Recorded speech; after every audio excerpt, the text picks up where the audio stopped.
হযরত উমর রাদিয়াল্লাহু আনহু উবাই ইবনে কাব রাদিয়াল্লাহু আনহুকে ডেকে বলে, উবাই, তাকওয়া মানে কি জিনিস? যেটা না থাকলে নামাজ, রোজা, হজ, যাকাত কোনো কিছুই কবুল হয় না, সেটা আবার কি জিনিস?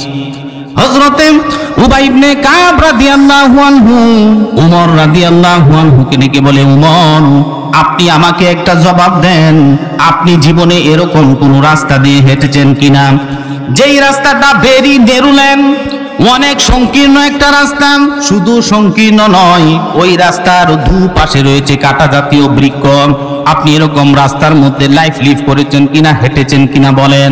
উমর বলে, হ্যাঁ, আমি এরকম রাস্তা দিয়ে হেঁটেছি। কিভাবে হেঁটেছেন? হযরতে উমর রাদিয়াল্লাহু আনহু বলেন, এই রাস্তা দিয়ে হাঁটার সময় ভেরি কেয়ারফুলের সাথে আমি হেঁটেছি, যাতে করে কাঁটার আঘাতে আমার শরীর কত বিক্ষত না হয়ে যায়। হযরতে উবাই ইবনে কাব রাদিয়াল্লাহু আনহু ডেকে বলে, উমর, আপনি যেই সমাজে বসবাস করবেন ওই সমাজের মধ্যে চুরি থাকতে পারে, ডাকাতি থাকতে পারে, হত্যা সন্ত্রাস থাকতে পারে।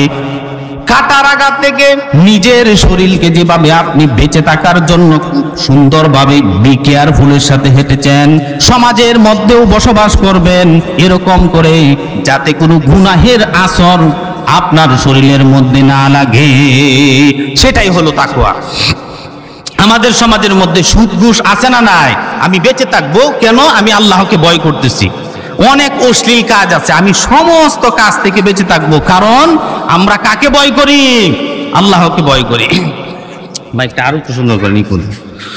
আল্লাহ রাব্বুল আলামিন কুরআন শরীফের মধ্যে এই তাকওয়ার আলোচনা করতে গিয়ে আল্লাহ রাব্বুল আলামিন 30 পারা কুরআন শরীফের মধ্যে মানে ইয়া আইয়ুহাল্লাযীনা আমানু শব্দ ব্যবহার করছেন, মানে ঈমানদারদেরকে আল্লাহ রাব্বুল আলামিন বলতেছেন যে তোমরা তাকওয়া অর্জন করো। আল্লাহ রাব্বুল আলামিন সূরা ইমরানের 102 নম্বর আয়াতের মধ্যে বলেন, ইয়া আইয়ুহাল্লাযীনা আমানু তাকুল্লাহা হাক্কা তুকাতিহি ওয়া লা তামুতুন্না ইল্লা ওয়া আনতুম মুসলিমুন।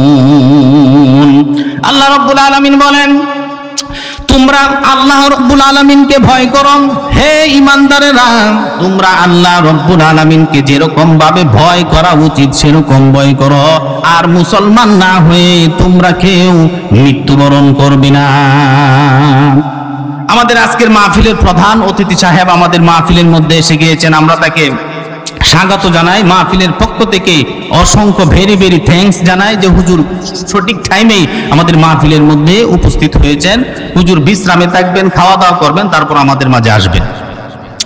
আল্লাহ রাব্বুল আলামিন অন্য আয়াতের মধ্যে বলেন, ইয়া আইয়ুহাল্লাযীনা আমানু তাকুল্লাহা ওয়াল তানজুরু নাফসুম মা কদ্দামাত লিগাদ ওয়াত্তাকুল্লাহ ইন্নাল্লাহা খাবীরুম বাসীর। ইন্নাল্লাহা খাবীরুম বিমা তা'মালুন। সেখানেও আল্লাহ রাব্বুল আলামিন বলেন যে তোমরা আল্লাহকে ভয় করো। আমরা কথাবার্তা না বলি, আপনি আমার দিকে মনোযোগ হন। তার মানে কুরআন শরীফের মধ্যে যত জায়গার মধ্যে মুমিনদেরকে ডাকছেন, কি শব্দ বলে ডাকছেন? মানে তাকওয়া শব্দ ব্যবহার করছেন। ইয়া আইয়ুহাল্লাযীনা আমানু তাকুল্লাহ, আল্লাহকে বেঁচে থাকো। আল্লাহর হে ঈমানদারেরা, তোমরা আল্লাহকে ভয় করো। আল্লাহ রাব্বুল আলামিন অন্য আয়াতের মধ্যে বলেন, ইয়া আইয়ুহাল্লাযীনা আমানু তাকুল্লাহা ওয়া কুলু কাওলান সাদীদা। হে ঈমানদারেরা, আল্লাহকে ভয় করো এবং সহজ সরল সঠিক কথা বলো। আপনি আমার যে কথা বলতে হবে, এখানেও সত্য কথা বলতে হবে, কারণ মা ইয়ালফিযু মিন কাওলিন ইল্লা লাদাইহি রাকীবুন আতীদ। মানুষ এমন কোনো কথা বলে না যেই কথা ফেরেশতারা রেকর্ড না করে। আপনি যে খারাপ কথা বলতেছেন সেই কথাটাও আল্লাহ রাব্বুল আলামিন রেকর্ড করতেছেন। আল্লাহ রাব্বুল আলামিন এখানে তাকওয়া শব্দ ব্যবহার করছেন। তাকওয়া মানে ভয়, খাউফুন শব্দের অর্থও কিন্তু ভয়। কিন্তু আল্লাহ রাব্বুল আলামিন ইমানদারদেরকে ডাকার সময় খাউফুন শব্দ না দিয়ে তাকওয়া শব্দ কেন দিয়েছেন? যেমন কোরআন শরীফের মধ্যে আমরা পাঠ করি যে ফালিয়াবুদু রাব্ব হাযাল বাইত, তারা যেন আমার এই রবের, এই ঘরের রবের ইবাদত করে। রবের ইবাদত করলে কি হবে? আল্লাযী আত'আমাহুম মিন জু'ইন ওয়া আমানাহুম মিন খাউফ।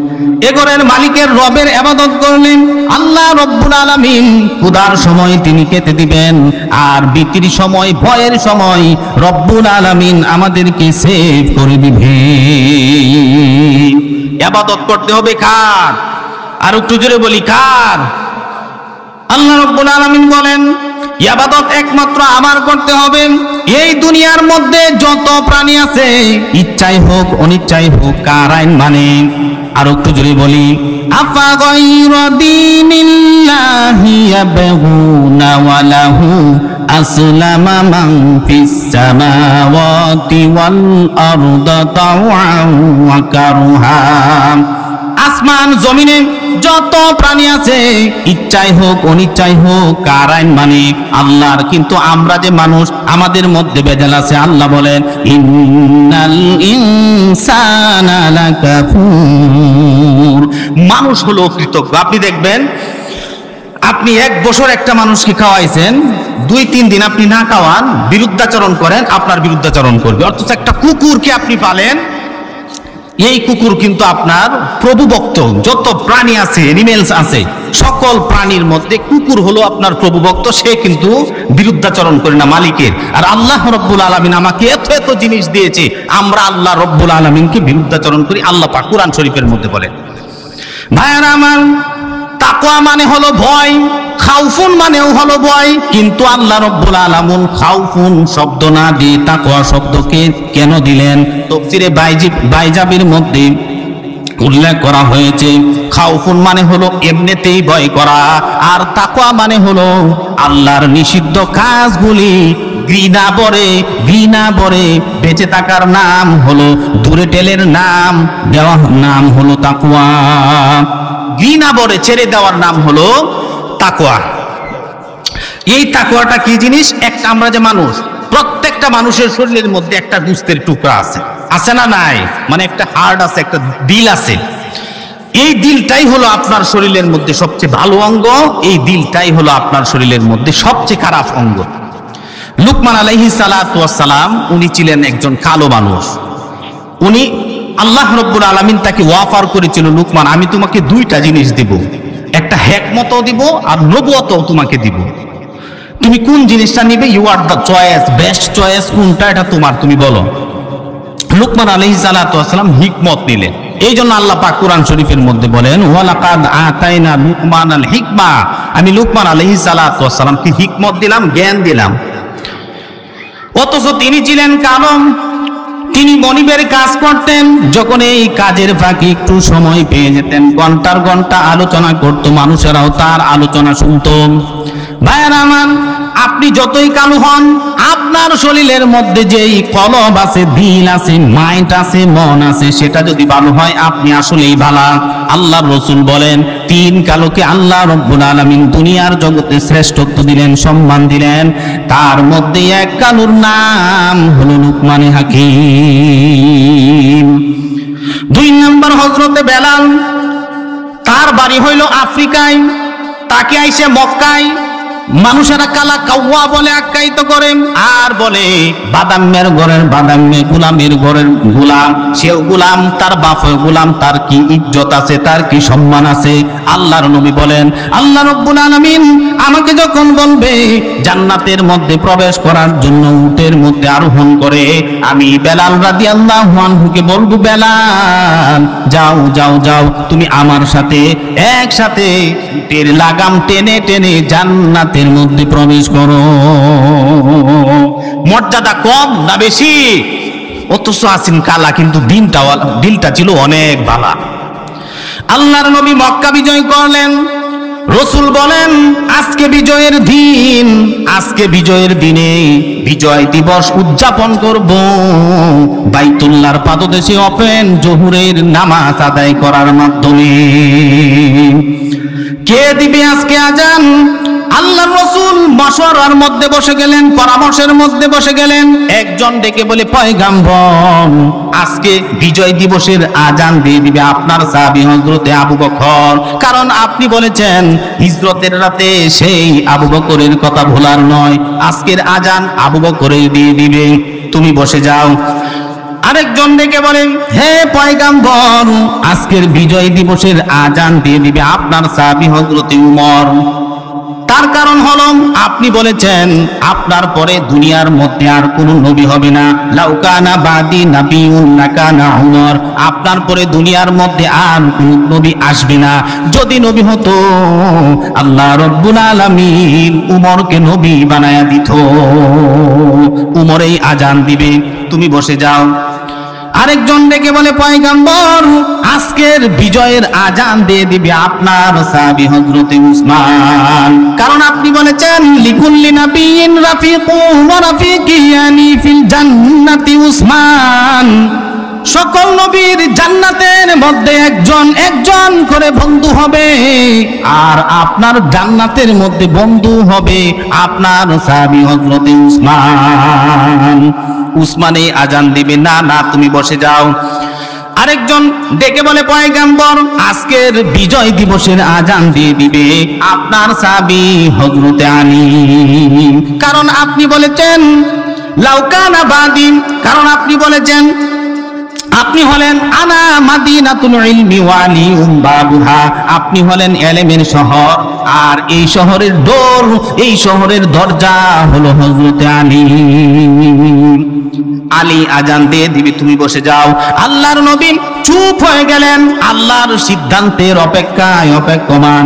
এমন সময় জিবরাইল আলাইহিস সালাতু ওয়াস সালাম ডেকে বলে, পয়গাম্বর, আজকের বিজয়ের আজান আবু বকর দিবে না, উমর দিবে না, উসমান দিবে না, আলীর কণ্ঠেও নয়, আজকের বিজয়ের আজান দিয়ে দিবে আপনার কালো সাহাবী হযরতে বিলাল। সুবহানাল্লাহর জোর কম, একটু জোরে শুনে বলি সুবহানাল্লাহ, এত বোঝা যায় বোঝে না মাহফিল হইতাছেন, তার মানে সে আছেন কালো, এরপরে তো তার মর্যাদা ইসলামের মধ্যে অনেক বেশি। আরেকজন সাহাবী হযরতে মাহজা, কাফেররা বেলাল রাদিয়াল্লাহু আনহুকে মারে, বেলাল শুধু কয় আহাদ আহাদ আহাদ, তার বন্ধুরা ডেকে বলেন, হে বেলাল, আল্লাহর এই আহাদ আহাদ শব্দটা তুমি আস্তে আস্তে করলেও তো চলে। বেলাল ডেকে বলে, কাফের বেঈমানেরা আমাকে মারে, যার কারণে তাদের দিলের মধ্যে অনেক অনুভূত হয়, ভালো অনুভূত হয়, তাদের মজা লাগে, কিন্তু আমি বেলাল আল্লাহর জিকির যত বেশি জুড়ে জুড়ে জুড়ে জুড়ে আদায় করি, আমি বেলালের অন্তরে আল্লাহর জিকির তত বেশি মজা লাগে।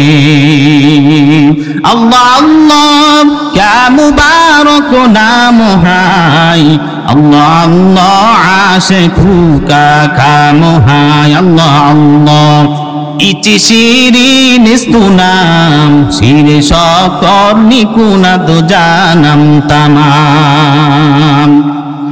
আরেকজন সাহাবী হযরতে মাহজা, আল্লাহর রাসূল বলেন জান্নাতের মাঝ দরজা থেকে তাকে আহ্বান করা হবে যে তুমি জান্নাতের মধ্যে উদখুল, জান্নাতের মধ্যে প্রবেশ করো।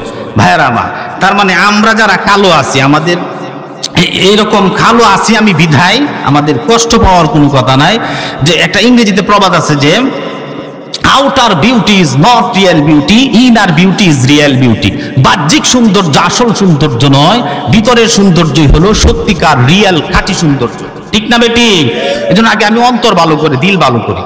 আপনি 14 বার হজ করলে কি হবে, আপনি মক্কার মধ্যে হজ করলে কি হবে, কর ফালায়া দিলে কি হবে, আপনি সিজদা দিতে দিতে অন্তর দিল যদি পরিষ্কার না হয়, আপনি মানুষের সামনে দৃষ্টিগোচর হতে পারবেন না, ঠিক না বেটি? যে এই লোকের টাকা আছে, পয়সা আছে, সব আছে, কিন্তু দিল ভালো না, এরকম আমরা বলি কিনা? এজন্য আমরা আগে দিল ভালো করি, কারণ আমার শরীরের মধ্যে খারাপ অঙ্গ হলো দিল, ভালো অঙ্গ হলো দিল। হযরতে লুকমান আলাইহিস সালাতু ওয়াস সালাম উনি বকরির রাখালের দায়িত্ব পালন করতেন। যখন এই সময় পেয়ে যেতেন ঘন্টার ঘন্টা আলোচনা করত, মানুষেরাও মুগ্ধ মন্ত্রের মতন তার আলোচনাগুলি শুনতো। ঘটনাক্রমে আসলেই সে যে একজন রিয়েল কাটি নলেজ ব্যক্তি, একজন ব্যক্তি সম্পন্ন মানুষ, ভালো ব্যক্তি সম্পন্ন, অনেক জ্ঞানী সম্পন্ন একজন মানুষ। তার মনিবকে বলা হলো যে তোমার গলের মধ্যে যে একটা সার্ভেন্ট থাকে, চাকর, তার কিন্তু অনেক জ্ঞান। মনিব ডেকে বলেন আজকে আসুক, আমি একটা জ্ঞানের পরীক্ষা নিব। মনিব ডেকে বলেন দুইটা বকরি হাজির করো। হাজির করা হলো। এবার একটা বকরি জবাই করে ওই বকরির সবচেয়ে প্রধান অঙ্গটা আমার কাছে নিয়ে আসো। লুকমান আলাইহিস সালাম বকরিটা জবাই করে তার প্রধান অঙ্গ হিসাবে দিলটা তার মনিবের কাছে নিয়ে গেলেন। দ্বিতীয় বকরিটাও জবাই করো, জবাই হয়ে গেল। এবার এই বকরির সবচেয়ে খারাপ অঙ্গটা আমার কাছে নিয়ে আসো। লুকমান আলাইহিস সালাম খারাপ অঙ্গ হিসাবে দিলটাই মনিবের কাছে নিয়ে গেলেন। মনিব ডেকে বলে শুনেছি তোমার মধ্যে অনেক জ্ঞান রয়েছে, অনেক নলেজ রয়েছে, কিন্তু কি জ্ঞানের পরীক্ষা তুমি দিলে? যখন তোমাকে বলা হলো ভালো অঙ্গ আনার জন্য তুমি আনলে দিল, খারাপ অঙ্গ আনার জন্য বলা হলো তখনও তুমি আনলে দিল। এটা কিরকম? হাউ ইম্পসিবল, এটা তো অসম্ভব ব্যাপার। লুকমান আলাইহিস সালাতু ওয়াস সালাম ডেকে বলেন হে আমার মনিব, আমার জ্ঞানের দৌলত কত বড় আমি জানি না, তবে আমি জানি আত্মাওয়ালা কোন প্রাণীর শরীরের মধ্যে যদি কোনো ভালো অঙ্গ যদি থেকে যায় সেটার নাম হলো দিল, আর খারাপ অঙ্গ যদি কোনো মানুষ তথা আত্মাওয়ালা প্রাণীর শরীরের মধ্যে যদি থেকে যায় সেটার নামও হলো দিল। ঠিক না বেঠিক? শুধু লুকমান আলাইহিস সালাতু ওয়াস সালাম নয়, লুকমান আলাইহিস সালাতু ওয়াস সালামের হাজার হাজার বছর পরে আমাদের নবী, প্রিয় নবী সাল্লাল্লাহু আলাইহি ওয়াসাল্লাম দিল সম্পর্কে একই কথা বলেন। আল্লাহর নবী বলেন ইন্না ফিল জাসাদি লামুদগাম ফাইদা সলুহাত সলুহাল জাসাদু কুল্লু ওয়া ইদা ফাসাদাত ফাসাদাল জাসাদু কুল্লু আলা ওয়া হুয়াল কলব। জেনে রাখো প্রত্যেকটা মানুষের শরীরের মধ্যে একটা গোশতের টুকরা আছে। এই গোশতের টুকরা যদি ভালো হয় গোটা জিন্দেগিটাই তার ভালো। যদি গোশতের টুকরার মধ্যে পছন ধরে যায় গোটা জিন্দেগিটার মধ্যেই পছন ধরে যাবে। সেটা নাম আর কোনো কিছু নয়, সেটার নাম হলো দিল। আমাদের প্রত্যেকেরই একটা একটা দিল আছে না নাই? আমাদের দিল আছে, কিন্তু দিল থাকতে হলে কি হবে? দিলের ধরন, দিলের ক্রাইটেরিয়া ভেরি কাইন্ডস, বিভিন্ন রকমের। এক প্রকার দিল হলো পিওর হার্ট, মানে সুস্থ দিল। আরেকটা হচ্ছে ইল হার্ট, মানে অসুস্থ দিল। একটা হচ্ছে ডেড হার্ট, মৃত দিল। একেবারে সুস্থ দিল কার? আল্লাহ পাক কুরআন শরীফের মধ্যে বলেন।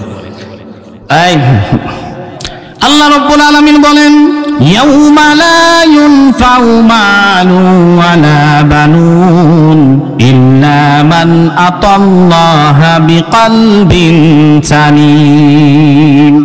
কিয়ামতের দিন ধন সন্তান সন্ততি কোনো কাজে আসবে না। সেদিন যেটা কাজে আসবে সেটা হলো তোমার সুস্থ দিল। তার মানে হলো আপনার দিল যদি ভালো হয় পিতামাতার খেদমত করতে মন চাইবে, নামাজ পড়তে ভালো লাগবে, দান সদকা করতে ভালো লাগবে, ভালো ভালো অ্যাক্টিভিটিস কর্মকাণ্ড করতে আপনার ভালো লাগবে। এই ভালো কর্মকাণ্ড, এই ভালো কাজগুলি হাসরের মাঠে আপনার জন্য খুব বেনিফিশিয়াল হয়ে যাবে, উপকার হয়ে যাবে। সুস্থ দিলটাই হাসরের মাঠে আপনার কাজে লাগবে। এবার আসতেছে অসুস্থ দিল। ফি কুলুবিহিম মারাদুন ফাযাদাহুমুল্লাহু মারাদান। আল্লাহ বলেন তাদের অন্তরে রোগ রয়েছে। আল্লাহ রাব্বুল আলামিন এই রোগটাকে কোন সময় গ্রোথ আরো বৃদ্ধি করে দেয়। এবার আসতেছে ডেড হার্ট, মৃত দিল। আল্লাহ রাব্বুল আলামিন তাদের সম্পর্কে বলেন ওয়ালাকাদ যারানা লিজাহান্নামা কাসীরাম মিনাল জিন্নি ওয়াল ইনস লাহুম কুলুবুন লা ইয়াফকাহুনা বিহা ওয়া লাহুম আ'য়ুনুন লা ইউবসিরুনা বিহা ওয়া লাহুম আযানুন লা ইয়াসমাউনা বিহা উলাইকা কাল আনআমি বাল হুম আদল উলাইকা হুমুল গাফিলুন।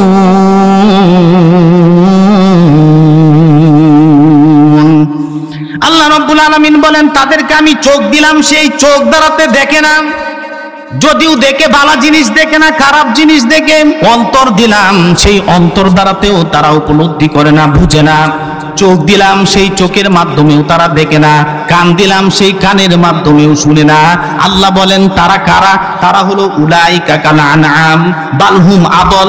আদল মানে আফালে তাফজিলের সিগা, আধিক্য বোঝানোর জন্য ব্যবহৃত হয়। তারা হলো চতুষ্পর্যন্ত, বরং তার চেয়ে আরো বেশি নিকৃষ্ট। সুস্থ দিল একটা পিউরিফাই, একটা মুমিনের দিল। অসুস্থ দিল একটা মুনাফিকের দিল। সে ভালো কাজও করে, আবার খারাপ কাজও করে।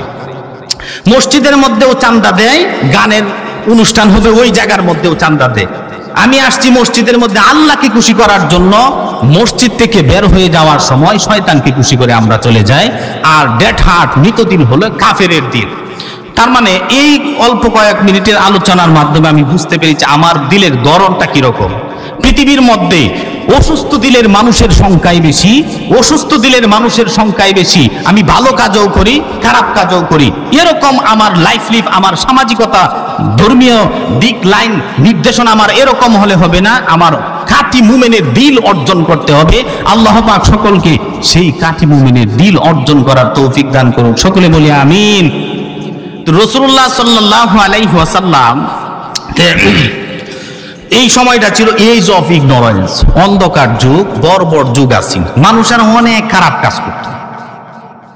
যেই সমস্ত সাহাবায়ে কেরামরা জিনা বেবিচার নিয়ে ব্যস্ত থাকতো, নারী দেখলেই ভোগের সামগ্রী মনে হতো, রাসূলুল্লাহ সাল্লাল্লাহু আলাইহি ওয়াসাল্লাম যখন অন্তরের মধ্যে যখন আঘাত করলেন, দিলের মধ্যে যখন আল্লাহর ভয় গেটআপ করলেন, জাগ্রত করলেন, এই সমস্ত সাহাবায়ে কেরামরা নারীর সতীত্বের পাহারাদার হয়ে গিয়েছে। যারা সুদ ঘুষ নিয়ে খুব ব্যস্ত থাকতো, এই সমস্ত সাহাবায়ে কেরামরা আল্লাহর ভয় অন্তরের মধ্যে ঢুকানোর কারণে, দিল পরিষ্কার হওয়ার কারণে তারা সুদ ঘুষ বাদ দিয়ে তাকওয়াবান, মুত্তাকিবান সাহাবায়ে কেরাম হয়ে গিয়েছে। ঠিক না বেটি? বাংলাদেশ সরকার দেশ থেকে সন্ত্রাস মূলোৎপাটনের জন্য সেনাবাহিনী গঠন করেছে। সেনাবাহিনী একটা, যখন এই দেশ যখন স্বাধীনতা লাভ করলো, স্বাধীনতার পর দেশ আলহামদুলিল্লাহ ভালো। যখন আস্তে আস্তে খারাপ যখন বৃদ্ধি হলো, তখন সেনাবাহিনী গঠন করলো। এই সেনাবাহিনী গঠন করার পর একটা অভিযান তারা চালিয়েছিল। সেই অভিযানের নাম হলো পিওর হার্ট অপারেশন। তার মানে হলো সন্ত্রাসীদেরকে গুলির ভয় দেখায়া সন্ত্রাসীদেরকে ভালো করা যাবে না, জেলের ভয় দেখায়া ইফটিজিং বন্ধ করা যাবে না। ইফটিজিং যদি বন্ধ করতে হয়, সন্ত্রাস যদি দূর করতে হয়, মানুষকে জেলের ভয় নয়, কোনো কিছুর ভয় নয়, আল্লাহর ভয় যদি অন্তরের মধ্যে জাগ্রত করা যায়, এমনি সমাজ ডে বাই ডে সুন্দরের পরিণত হয়ে যাবে। সোনার সমাজ, ইসলামিক সমাজ আমরা বসবাস করতে পারবো। ঠিক না ঠিক? এই জন্য রসুলও আঘাত করছে অন্তরের মধ্যে। সাহাবায়ে কেরাম কিরকম হয়ে গেল? রসুলের এক সাহাবী, ওই সাহাবী হযরতে খাব্বাব রাদিয়াল্লাহু আনহু, হযরত খুবাইব রাদিয়াল্লাহু আনহু, এরা কিরকম হয়ে গেল? হযরতে খুবাইব রাদিয়াল্লাহু আনহু মদিনা থেকে তাকে গ্রেফতার করছে। এর ফলে তো আমি ঈমান ছাড়বো না। মদিনা থেকে গ্রেফতার করার পরে আইন পাশ করা হয়ে গেল, খুবাইব তোমাকে শুলেতে চড়াই হত্যা করা হবে। তুমি ঈমান ছাড়বে কিনা বলো, তোমার দিল থেকে ইসলাম ছাড়বে কিনা বলো। খুবাইব ডেকে বলেন, আমাকে যদি হত্যা করাও হয়, আল্লাহ এবং তার রাসূলের ভালোবাসা আমার দিলের মাধ্যমে যতটুকু ঢুকিয়েছি, আমি এক চুল পরিমাণ সেই দিল থেকে, সেই জায়গা থেকে আমি দূরে সরে যাব না। হযরতে খুবাইব রাদিয়াল্লাহু আনহুকে বলা হলো, খুবাইব তোমাকে বন্দী করা হবে, খাবার দাবার সব বন্ধ করে দেওয়া হলো। কিন্তু খাবার দাবার বন্ধ করলে কি হবে? কাফেররা নিজেরাই বলে, খুবাইবের খাবার বন্ধ করলে কি হবে? খুবাইবের রব আল্লাহ রব্বুল আলামিন জান্নাতি ফল খুবাইবকে খাবার দেন। আল্লাহ রাব্বুল আলামিন বলেন, ওয়ামা মিন আরদি ইল্লা আলাল্লাহি রিজকুহা এই পৃথিবীর বুকে এমন কোনো বিচরণশীল জীব নাই যেই জীবের রিস্কের দায়িত্ব আল্লাহ পাক নিজ হাতে উঠায় দেয় নাই।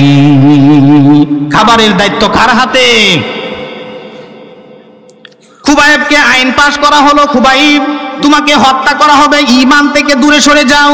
খুবাইব বলে আমাকে হত্যা করো, তারপরে আমি হত্যা থেকে আমি দূরে সরে যাব না, ঈমান থেকে আমি দূরে সরে যাব না। খুবাইবকে বলা হলো তোমার জীবনের শেষ ইচ্ছা কি তুমি বলো। খুবাইব ডেকে বলে আমার জীবনের শেষ ইচ্ছা হলো একটাই, আমাকে একটু অজুর পানি দাও, অজু বানায়া 2 রাকাত নফল নামাজ আদায় করতে চাই।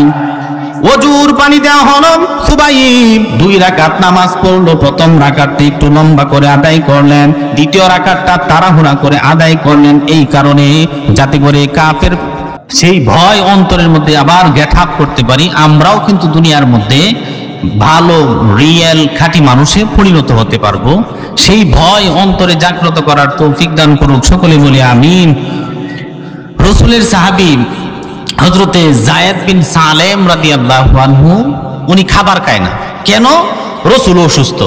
7, 8, 9, 10, 11 এই 5 দিন রাসূল অসুস্থ ছিলেন। 12 তারিখ তো রাসূল দুনিয়া থেকে বিদায় হয়ে গেলেন। এই 5 দিন উনি কোনো খাবার খায় না, বাড়িতেও যায় না। তার সাথীরা ডেকে বলেন হে যায়েদ তুমি বাড়ি ফিরে যাও, তোমার স্ত্রী পুত্র পরিজন না কে আছে, তুমি তাড়াতাড়ি বাড়ি ফিরে যাও। হযরতে যায়েদ বিন সালেম রাদিয়াল্লাহু আনহু ডেকে বলে আমার নবী অসুস্থ অবস্থায় রয়েছে, কখনো হুঁশ কখনো বেহুশ হয়ে যায়। আমার নবীকে অসুস্থ অবস্থায় রেখে আমি যায়েদ কখনো বাড়ি ফিরে যাব না। যেদিন রবিউল আউয়ালের তারিখ এসে গিয়েছে, 12ই রবিউল আউয়ালের তারিখ এসে গিয়েছে, বলা হলো যায়েদ তুমি বাড়ি ফিরে যাও, তুমি নিশ্চিন্ত মনে বাড়ি ফিরে যাও, আল্লাহর রাসূল অনেকটাই সুস্থ অবস্থায় আছে, তুমি বাড়ি ফিরে যাও। হযরতে যায়েদ বিন সালেম রাদিয়াল্লাহু আনহু বাড়ি ফিরে গেলেন। সকালবেলা খেজুর গাছের মধ্যে উঠে গিয়েছে, খেজুর পাড়তেছিলেন। এক সাহাবী ডেকে বলেন হে যায়েদ তুমি খেজুর পাড়তেছো, এই দিক দিয়ে আল্লাহর নবী তামাম উম্মতদের এতিম বানায়া দুনিয়া থেকে বিদায় হয়ে গেছে। এই সংবাদ শোনার পরে যায়েদ বিন সালেম রাদিয়াল্লাহু আনহু গাছের উপর থেকে, খেজুর গাছের উপর থেকে ধীরে ধীরে নামবে, এতটুকুন সবর তার হয় নাই। গাছের উপর থেকে লাফ মেরে জমিনের মধ্যে পড়ে গিয়েছে আর ডেকে বলে আল্লাহ আমার এই চোখ রাখতে চাই না, আমার এই চোখের কোনো প্রয়োজন নাই, আমার চোখের এরকম চোখের কোনো প্রয়োজন নাই যেই চোখের মাধ্যমে আমার নবীজিকে আমি দেখতে পারবো না, আমার সন্তান দেখার কোনো প্রয়োজন নাই, স্ত্রী পুত্র পরিজন কাউকে দেখার কোনো প্রয়োজন নাই, আমার চোখটা তুমি অন্ধ বানায়া দাও। আসরের মাঠে যেদিন তুমি আমাকে চক্ষুষ্মান করবা, আমার অন্ধত্ব দূর করে চোখের আলো যেদিন আপনি দিবেন, ওই দিন যেন সর্বপ্রথম আমার নবীজিকে দেখতে পাই। হে রাসূল বুঝি না আমি, রেখেছো ভেদে মোরে কোন সুথুই তুমি, রেখেছো বেঁধে মোরে কোন সুথুই। ভাইয়ের আমার, হযরতে খুবাইব রাদিয়াল্লাহু আনহু ডেকে বলেন আমার জীবনের শেষ ইচ্ছা হলো একটাই, আমাকে যদি অজুর পানি দাও, ওযু বানায়া 2 রাকাত নফল নামাজ আদায় করতে চাই।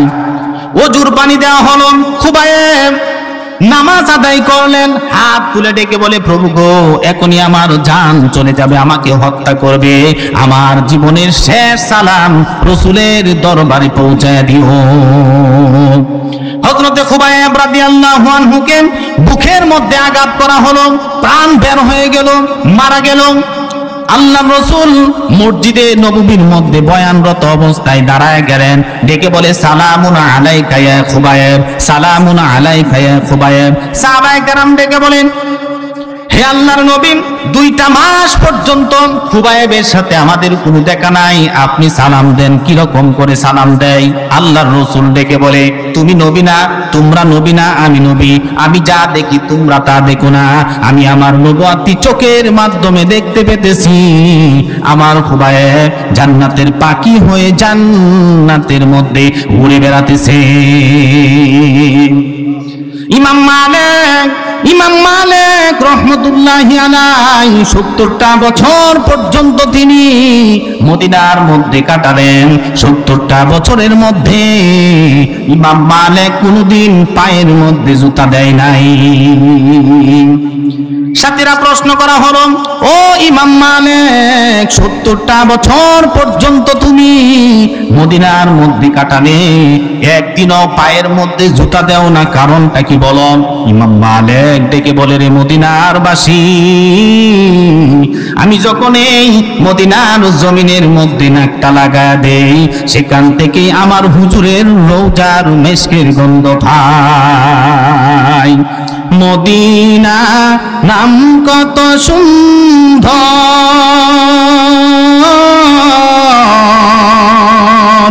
মদিনা কেড়েছে অন্তর,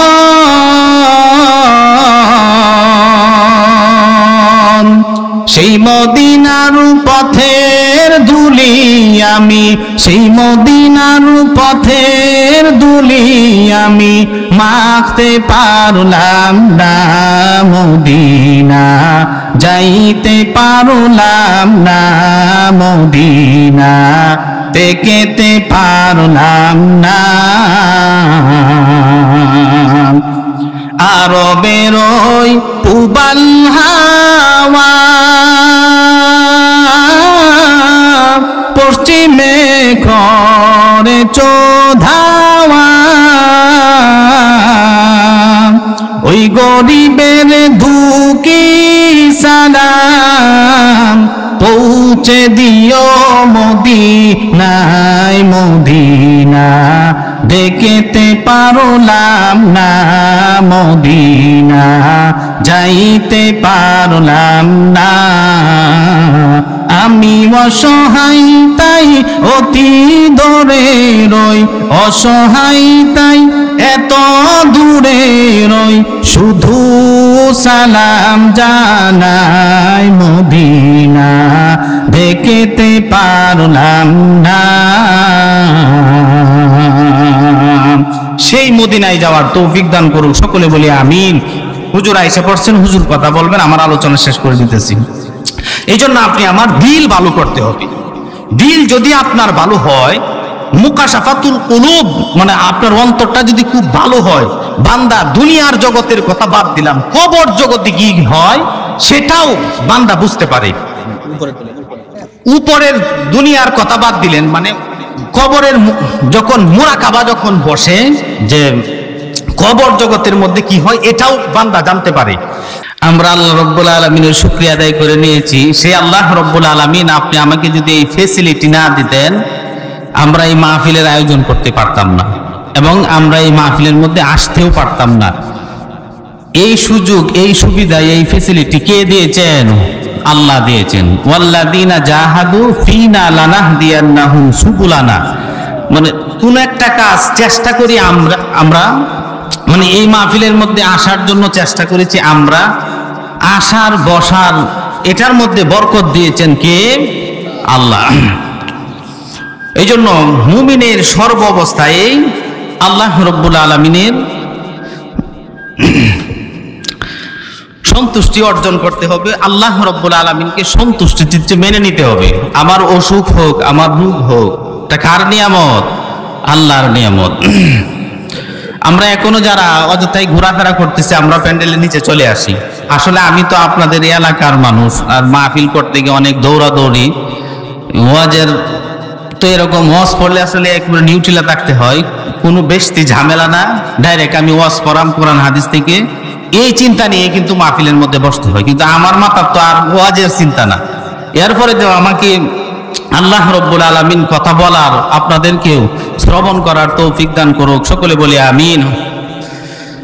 ইয়া আইয়ুহাল্লাযীনা আমানু, মানে হে ঈমানদারেরা, তোমরা আল্লাহকে ভয় করো, যেমন করে ভয় করার উচিত এরকমই আল্লাহ রাব্বুল আলামিনকে তোমরা ভয় করতে থাকো।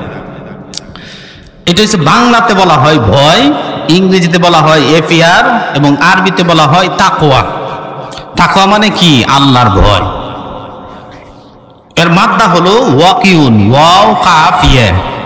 এর অর্থ হলো বেঁচে থাকা, ডিফেন্স, আত্মরক্ষা করা। মানে তাকওয়া শব্দের অর্থ হয়েছে আমি বেঁচে থাকবো আল্লাহর গুনাহ থেকে, আমি খারাপ কাজ করব না, ডিফেন্স বা আত্মরক্ষা করতেছি আল্লাহর ভয়ে, আল্লাহর নিষিদ্ধ কাজ থেকে। এর নামই হলো তাকওয়া। এর পারিভাষিক সংজ্ঞা হলো মুহাম্মদ সাল্লাল্লাহু আলাইহি ওয়াসাল্লাম আল্লাহর আনিত দ্বীনের উপরে যে প্রতিষ্ঠিত আছেন, Islam is the complete code of life, পূর্ণাঙ্গ জীবন ব্যবস্থা, ইসলামের রীতিনীতি পদ্ধতি ডিটেলস ভাবে আল্লাহ রাব্বুল আলামিন যে দিয়ে দিয়েছেন, এই সবগুলা কাজ ইসলাম সম্মত, আল্লাহ সম্মত, নবীজির আদর্শ অনুযায়ী সমস্ত কাজ, আমার অ্যাক্টিভিটিস, কর্মকাণ্ড, আমার লাইফ লিভ আল্লাহ কেন্দ্রিক ভাবে করার অর্থই হলো আমি একজন তাকওয়াবান ব্যক্তি, আমি একজন ঈমানদার ব্যক্তি। ঠিক না বেটি? আমি নামাজ পড়তেছি আল্লাহর সন্তুষ্টির জন্য, আমি আমার সাংসারিক জীবন পরিচালনা করতেছিও আল্লাহর সন্তুষ্টির জন্য। অর্থাৎ মুমিনের যত কাজ আছে কার সন্তুষ্টির জন্য করতে হবে? কুল ইন্না সালাতি ওয়া নুসুকি ওয়া মাহইয়ায়া ওয়া মামাতি লিল্লাহি রাব্বিল আলামিন। মাইকটা সুন্দর করেন। আল্লাহ রাব্বুল আলামিন বলেন, নিশ্চয়ই আমার নামাজ, আমার কুরবানি, আমার বেঁচে থাকা, মরে যাওয়া সব হবে কার জন্য? একমাত্র আল্লাহর জন্য। আপনি আমার সব কাজেই করতে হবে। তাকওয়া শব্দের অর্থ হলো বেঁচে থাকা। যেমন আমরা মুনাজাতের মধ্যে অনেক সময় বলি, রব্বানা যালামনা আনফুসানা ওয়া ইল্লাম তাগফির লানা ওয়া তারহামনা লানাকুনান্না মিনাল খাসিরিন।